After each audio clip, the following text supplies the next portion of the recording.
Well, hello, and this is just a shout out from some Brisbane literary types in support of all our favourite Melbourne and Victorian authors. We are very sad to hear that you're continuing to struggle in stage 4 lockdown, but I hope you'll be really glad to know that we've been reading your books. While you've been locked in, we have been staying in to read your books. And this is 4 of our Brisbane writers and booksellers coming to you to recommend some great Melbourne and Victorian reads. So I'm going to start. I'm Chrissy Moriarty from Avid Reader Bookshop, and I'm also a writer. And I'm recommending a few books today. I'm going to recommend Toni Jordan and her book, The Fragments, which is a literary thriller starring a Brisbane bookseller. So even though it's Melbourne, we do like the connection to Brisbane here. But Caddy is the Brisbane bookseller, and there are echoes of Harper Lee in this work with Inga Carlson, a famous author from the 30s in New York, who has left behind the fragments of an unpublished manuscript and a literary mystery that overwhelms Caddy's life. It's a ripper. So definitely pop out and order that one from your nearest Melbourne or Victorian bookstore.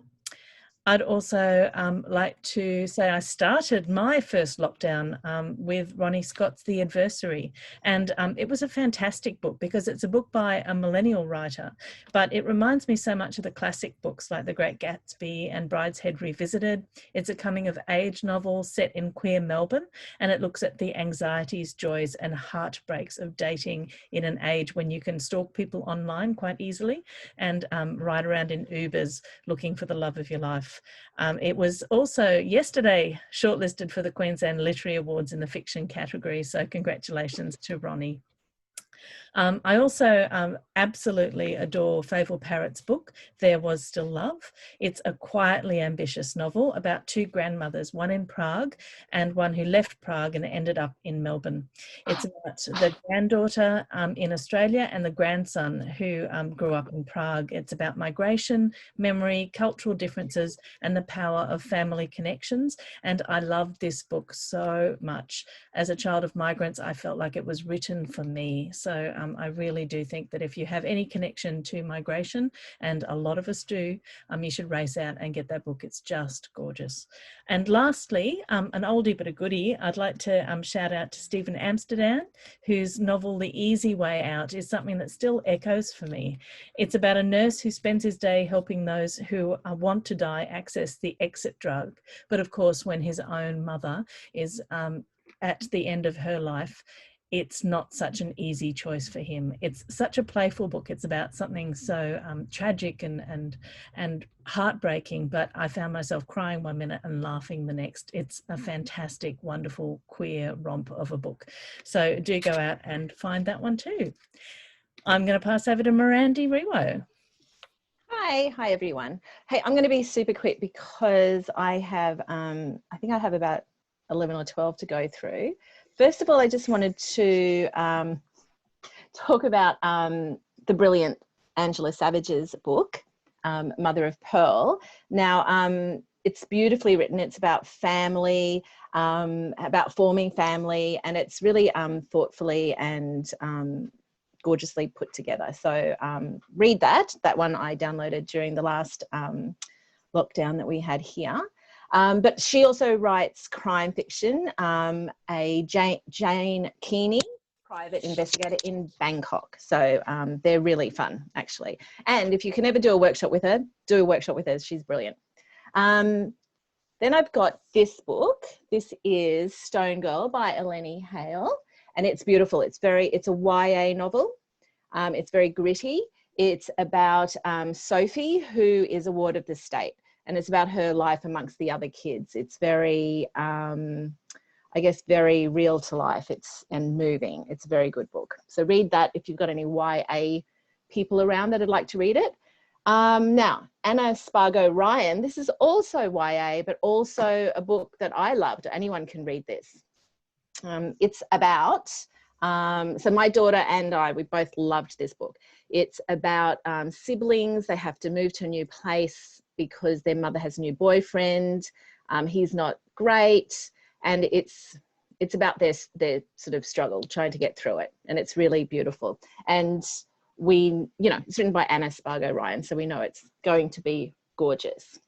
Another writer who I really admire, and if you should read, is Maxine Beneva Clark. Again, another book that both my teenage daughter and I loved was The Hate Race, her autobiography. But also these are very entertaining. These are her pieces from the Saturday paper about people she comes across. So it's not necessarily about the people, it's about, I guess, her how it affects her coming across these people in whatever way. So they're very interesting. So she writes sort of like about at the Brisbane Writers Festival a few years ago when something very interesting happened, or like when she was interviewed by Jane Hutchin.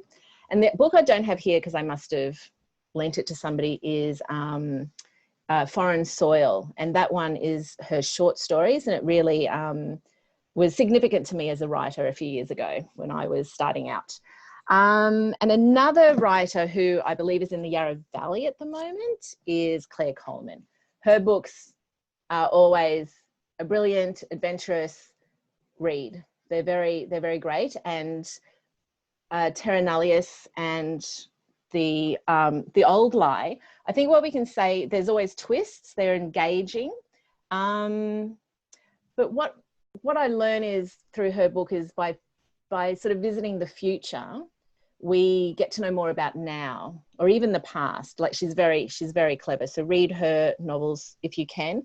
And soon her novella will be in the Griffith Review. Now, another writer I really love and admire is Jennifer Down. So she has her novel, this one, is about, I believe, young people in Melbourne again. I guess sort of like the one you were talking about, Chrissy. It's really beautifully written. And the short stories, Pulse Points, that's her award-winning book of short stories. So if you're after some short stories, these ones are amazing. At the moment, because I'm interviewing him next month, I'm reading Jock Sarong's new novel. Beautiful, historical, I guess adventurous, literary fiction. And it follows on from his last one, Preservation, which is where he reimagines some aspects of an actual shipwreck. So they're really beautifully written historical novels. But he also, you're spoilt for choice with Jock, because he also wrote some literary thrillers. This one was a favourite of my husband's, and my husband's not a big fiction reader or a writer. And he has the other one, The Rules of Backyard Cricket, which isn't about cricket, it's about some brothers, and it's a beautiful book. So you were spoilt for choice with him. Earlier this year, I read Imbi Nimi's new one, and it's great fun. It's thoughtful. It's from the point of the view of two sisters and sort of secrets and misunderstandings in a family. We'll see more and more of her. Another writer out of Melbourne who's been prolific, I wonder what he's working on at the moment, is Wimmera, which is beautiful. If you haven't read Wimmera, read it. It's from the point of view of a boy, but also the adult. It's very interesting. It's very well done. And his other book, which is a very sort of empathetic look at homelessness, I guess, and drug addiction in Melbourne. So they're both very Victorian. Now this award-winning book is divine. If you haven't read Bram Press's Book of Dirt, please read it. It's beautifully realised. It's a mix of fiction and fact and imagined and legend, and it's really beautiful, beautiful book. I just wanted to quickly say, like, Ho Pham is a writer in Melbourne as well, I believe. This book is about a Vietnamese family. She won one of the Seizure Viva la Novella competitions. So I was just going to say, if you go through their website, there are many. If you're after something shorter, something to get you through just a couple of days, please look at their website and go through what they have. Their novellas are really quite brilliant, if I say so myself. The next, and I believe she's my last writer, look at me, I'm going through them quickly, is Alice Pung. You're also spoilt for choice with Alice. She's got non-fiction, she's got fiction for younger people like Lorinda. So she's another writer that both my daughter and I love. And I can't wait for her next book, which is coming out later this year, I believe. So I can't wait for that. So, and that is me done. Thank you, Chrissy. Thank you, Randy. Cass. Hi, I'm Chrissy Moriarty. I'm loving this idea of the Brisbane Literary Mafia doing something for all our Melbourne writers and readers. I also have a huge stack of books here, so I'll try and get through them quickly. Firstly, I wanted to mention the wonderful Lucy Trelaw with her latest Wolf Island, which is evocative, compassionate, thought-provoking. It's about climate change, refugees, the idea of home and belonging, and about the sacrifices we make for those people that we love and the people that we recognise are like ourselves. It's got great dogs in it. It's really penned by a writer at the top of her game. Her first book, Salt Creek, was a historical novel, and this one is taking us into the future. Beautiful, beautiful writing. Sticking with the dystopian theme, The Glad Shout by Alice Robinson is an amazing book, tense and compelling story about a family thrust into disaster because of climate change. That a really strong female character is the lead, and she will do anything to save her family. And it raises a lot of moral questions about refugees, displaced people, and about the sort of sacrifices and loyalties that are bound up within relationships. Her first book, Anchor Point, was also brilliant, and this is just a great, great read. Oh, I just wanted to quickly mention while we're on dystopian, and I don't have a book to hold up, but Kate Mildenhall, her new book is called The Mother Fault. It's coming out in September, and there it is. Chrissy has it there. My copy was lost in the mail, and so they've had to send me another one, so I don't have it yet, and I haven't even read it yet, but everybody's saying great things about it. And like Lucy Trelaw, her first book was historical, and this one's sort of more looking to the future, so I think that will be really one to watch out for. I've got a couple of crime books to mention. Emma Viskich, this is the third, Darkness for Light, the third in her Caleb Selleck series. Just a great read if you're a crime reader. Quite diverse too, because Caleb is deaf and he's married to a Koori or an Indigenous woman. So lots of you know, rising body count and action and all the things that you expect out of a crime book. Fabulous book. Sticking with crime, we've got Josh Pomeroy. This is his second book, In the Clearing, after the huge, phenomenal success of Call Me Evie. Josh is a great crime writer as well, and always has lots of twists and turns and sort of unsettling things going on in the narrative. This one is so it features two main characters, a girl who lives in a confined community, and then a woman with a young son who's trying to sort of outrun her past. And you don't know which of them might be an unreliable narrator, or perhaps both of them. So it's a really great psychological drama. And the last crime book I wanted to mention was Riptides by Kirsten Alexander.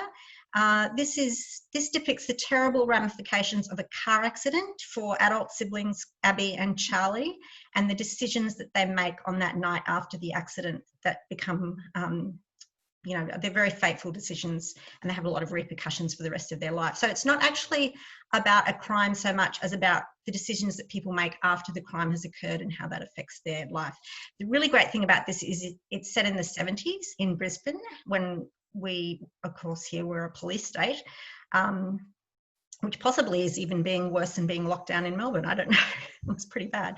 But she does a wonderful description of place and time in that book. Leah Kaminsky, another Melbourne author. The Hollow Bones is her latest. Leah's a doctor, a scientist, and an author. This is an historical novel and explores the facts of the past through the prism of fiction. It looks at the life of Ernst Schaefer, who was a real-life German zoologist who was rising through the SS ranks in 1936. And the quirky thing about this book is that part of it is narrated by a panda who is stuffed and is in a museum. So that sounds very bizarre and weird, and it is, but somehow Leah makes it work. And the panda gives us a really interesting perspective on a lot of what's going on in the book. I have two non-fiction ones to recommend. Split, edited and contributed to by Lee Kaufman. This is an amazing collection of personal essays about leaving, loss, vulnerability, transformation. The contributors include Graham Simpson, A.S. Patrick, Alice Pung, Damon Young, Mfanwi Jones, Kate Holden, Kate Goldsworthy, Ramona Cavell, lots and lots of really well-known authors, and consistently a really high standard of writing in that book. And the second non-fiction is a memoir, Things Nobody Knows But Me, by Amra Pajalik. I think I'm saying her name correctly, I hope. This is a really searing and honest memoir about her experience of growing up with a mother with a mental illness, which they later discover or is diagnosed as bipolar disorder, and also her cultural identity divided between Bosnia and Australia. So it's quite interesting because it looks at, as she gets older and discovers more about her mother's past, she understands why her mother has the problems that she has. So that's, and that I believe has just been shortlisted for maybe the National Biography Prize or one of the biography prizes nationally. And two to finish off, a bit of fun, both of them. Shirl, very light-hearted, short stories, quirky, imaginative, funny, Aussie masculinity, relationships between men, and also a bit of more serious themes about fears around illness and mortality. All of the stories blur the line between fiction and truth. And if you love Julie Coe or Ryan O'Neill or Jane Rawson, you will love Wayne's writing. This is his first book. And a shout out to Catherine Collette, who along with Kate Mildenhall runs the First Time podcast down in Melbourne, which we'd all be lost without. And this is her first book, The Helpline. Fabulous book, light-hearted sort of romantic comedy about Jermaine Johnson, who's a mathematician and a senior citizens helpline call centre worker who finds out that dealing with people is much more difficult than doing mathematical problems. It's really hilarious. If you like Graham Simpson's writing, Cassie Hammer, or if you love that book, Eleanor Oliphant is Completely Fine, you will really like this book. And I don't have a copy of my last mention because my daughter is reading it and I couldn't get it from her. But Eliza Henry Jones, who I know is not in the middle of Melbourne, but she's a Victorian writer, and her latest one, How to Grow a Family Tree, it's a YA novel that looks at, as most YA novels do, self-identity, love, loss, friendship, but it also looks at addiction, poverty, adoption. The main character has a father with a gambling problem. She gets a letter from her birth mother and she's living in a caravan park called Fairyland. So it's really kind of got everything. And that book also, How to Grow a Family Tree, has just been shortlisted for the Queensland Literary Awards as well. Thanks, Cass. And Fiona. Oh, that was wonderful. You've made me want to go off and keep reading, you guys. Thank you for that. That's great. So the first author I've chosen is Tony Burch and all of the wonderful books that he's written. He's an award-winning author of short stories, and the most recent one is The White Girl, which was shortlisted for the Miles Franklin. And The White Girl is about an amazing Aboriginal woman, Odette, and she's caring for her granddaughter. It's set in the 60s, so you get a really interesting insight into Aboriginal people living under the Act. Certainly strong women is a very powerful theme of that book, as often they are in Tony's work. The other one of his I've loved. I think I've read everything. The other one is Ghost River, which is about two young kids who find themselves on the Yarra River, I think it is. It's about secrets. It's about kind of storytelling vagrants who are there. And it's one of those ones that, you know, images just pop into my mind every now and then, and it's based around the Ghost River. The good thing about Tony is it seems that he's had a very productive lockdown, because he's got a collection of short stories and poetry coming out next year. I'm a bit envious of how productive he's been. I've managed to grow my hair long and raise 4 chickens, and that's about as creative as I've been. But I'm thrilled that we'll have 2 books from Tony Burch next year. The other book I've chosen is The Year the Maps Changed by Danielle Binks, who I think lives down on the Mornington Peninsula, and she's a writer, editor and literary agent. And I just love this book. It's for young teenagers, but I think the best kind of young adult or children's book is one that speaks to all ages. And for me, I found this just as satisfying as an adult adult reader. So it's set in Sorrento in 1999. And it's about the story of Fred. Her family's life is a mess. Her mum died when she was 6, and she's been raised by her very loving Pop and her stepfather. And the stepfather's just got a new partner. So Fred's all her family. And then, of course, because it's 1999, it's Albania and Kosovo has exploded, and refugees come down to the small town where she lives, and they're put into a place called New Haven. But of course, we know it's not a haven. And it's Fred's relationship and coming of age in a really beautiful way. Towards the end, I even know the chapter. I was sitting on the 199 bus, and I just started to cry. Tears just started to stream down my face. I just thought it was beautiful. And the other one is also technically young adult, and that is It Sounded Better in My Head by Nina Kenwood. Oh, I just thought this was just hilarious. It's a story of Natalie. It starts, I think it's on Christmas Day, where she's an only child with these loving parents, and they suddenly announce on Christmas Day that they're separating. And so her whole life kind of comes undone. She's 18, she's waiting, it's that summer between finishing high school, going to university. Her 2 best friends, they kind of form a relationship. There's a whole lot of other identity things she's dealing with. She's got really bad skin, but Natalie is so funny. And some of the lines just made me laugh out loud. And I was talking about Nina's book to a group of people. Some of them had read it. So there was a young woman in her 20s. She had read it and loved it. A woman in her 40s, me in my 50s. And I said, I felt like this book had been written for me. And they're going, no, it was written for me. It was written for me. So we all identified with Natalie's quest to find love. It's a beautiful love story, very funny. And I think Nina's done a really great job with it. And she's also a bookseller as well, which is my segue, I believe, Chrissy, into really asking people to support the Victorian booksellers. We need them now. We'll need them even more after the pandemic has ended. They're such a vital part of their communities. They're really talented people, not just as booksellers, but many of them are musicians, authors, editors, publishers. Like, bookshops are the foundation for our writing and publishing, and they're also the seeding ground for people to become part of the industry, to be inspired and just to find solace there. So please go out and support your local independent local bookshop. Yeah, we love you, Melbourne people. We love you, Melbourne writers. We love you, Melbourne bookshops and Melbourne booksellers. So hang in there. All our love from the Brisbane Literary Mafia to you. So hang in there. Hang in there, Melbourne. See you on the other side. Big love. Bye. Take care, everybody. Bye.